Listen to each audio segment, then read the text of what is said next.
साल है 2024। हम एक ऐसे रास्ते पर खड़े हैं जहां दो रास्ते मिलते हैं। टेक्नोलॉजी बहुत तेजी से बढ़ रहा है। क्लाइमेट चेंज एक बहुत बड़ी चिंता का विषय है। दुनिया भर में तनाव कम नहीं हो रहा है। क्या दुनिया 2050 में खत्म हो जाएगी? ये सवाल, चाहे कितना भी असंभव क्यों ना हो, सदियों से इंसानों को मोहित करता आया है। हिस्ट्री में डूम्सडे की भविष्यवाणियां कई बार आईं और चली गईं, लेकिन हम अभी भी यहां हैं। लेकिन यह सवाल अभी भी बना हुआ है, जो फ्यूचर को लेकर हमारी चिंताओं से और बढ़ता है।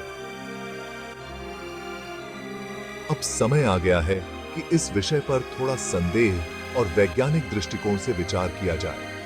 अनजान से डरने की बजाय ह्यूमन यूज समझने की कोशिश करनी चाहिए।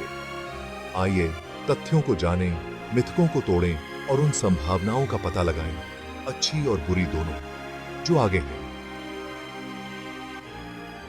अच्छी और साइंटिस्ट ये नहीं कह रहे हैं कि 2050 में दुनिया खत्म हो जाएगी। ऐसा कोई नोन एस्टेरॉयड नहीं है जो अर्थ से टकराने वाला है। प्लैनेट अचानक से फटने वाला नहीं है, लेकिन साइंस ह्यूमेन असली चुनौतियों से आगाह जरूर करती है। क्लाइमेट चेंज एक बहुत बड़ा खतरा है। हम उम्मीद कर सकते हैं कि मौसम और भी ज्यादा खराब होगा, समुद्र का स्तर बढ़ेगा और इकोसिस्टम्स में बदलाव आएगा। ये गंभीर समस्याएं हैं जिन पर तुरंत ध्यान देने की जरूरत है। लेकिन इन चुनौतियों के बावजूद 2050 दुनिया का अंत नहीं है। साइंस ह्यूमेन समाधान भी देती है। रिन्यूएबल एनर्जी, सस्टेनेबल एग्रीकल्चर और टेक्नोलॉजी में इनोवेशन से हम इन खतरों को कम कर सकते हैं और एक बेहतर फ्यूचर बना सकते हैं। डूम्सडे की भविष्यवाणियां अक्सर गलत जानकारी और डर फैलाने पर निर्भर करती हैं। एंशिएंट कैलेंडर्स, गलत समझे गए भविष्यवाणियां और कॉन्स्पिरेसी थ्योरीज वैज्ञानिक जांच में सही साबित नहीं होती हैं। उदाहरण के लिए, मायन कैलेंडर बस एक साइकिल के अंत को दर्शाता है, दुनिया के अंत को नहीं। आईएसआई तरह आर्टिफिशियल इंटेलिजेंस के दुनिया पर कब्जा करने का डर अक्सर ज्यादा बढ़ा चढ़ा कर बताया जाता है।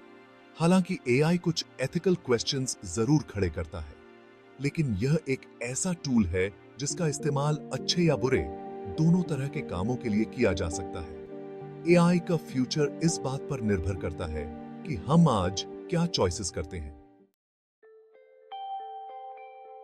Section 4, challenges and opportunities on the road ahead. Future पहले से तय नहीं होता है। ये इस बात पर डिपेंड करता है कि हम आज क्या चॉइसेस करते हैं। हमें गंभीर चुनौतियों का सामना करना पड़ेगा। क्लाइमेट चेंज, सामाजिक असमानता, राजनीतिक अस्थिरता, लेकिन ये चुनौतियां अपॉर्चुनिटीज भी देती हैं। हम रिन्यूएबल एनर्जी, सस्टेनेबल डेवलपमेंट और ग्लोबल कोऑपरेशन में इन्वेस्ट कर सकते हैं। हम एक ऐसा फ्यूचर बना सकते हैं जहां हर किसी को साफ पानी, शिक्षा और स्वास्थ्य सेवाएं मिले। आगे का रास्ता साहस, नवाचार और एक बेहतर दुनिया बनाने के लिए एक शेयर्ड कमिटमेंट मांगता है। Section 5, a future worth building. Future एक ऐसी चीज नहीं है जिससे डरना चाहिए, बल्कि इसे आकार देना चाहिए। साल 2050 दुनिया का अंत नहीं होगा, बल्कि यह किसी भी अन्य वर्ष की तरह होगा, अपनी चुनौतियों और जीत से भरा हुआ। हमारा फ्यूचर पत्थर की लकीर नहीं है, यह एक खाली कैनवास है जिस पर हम एक मास्टरपीस पेंट कर सकते हैं। आइए हम एक ऐसे फ्यूचर को पेंट करें जो उम्मीद, प्रगति और मानवता की अदम्य भावना से भरा हो। फ्यूचर हमारा है बनाने के लिए।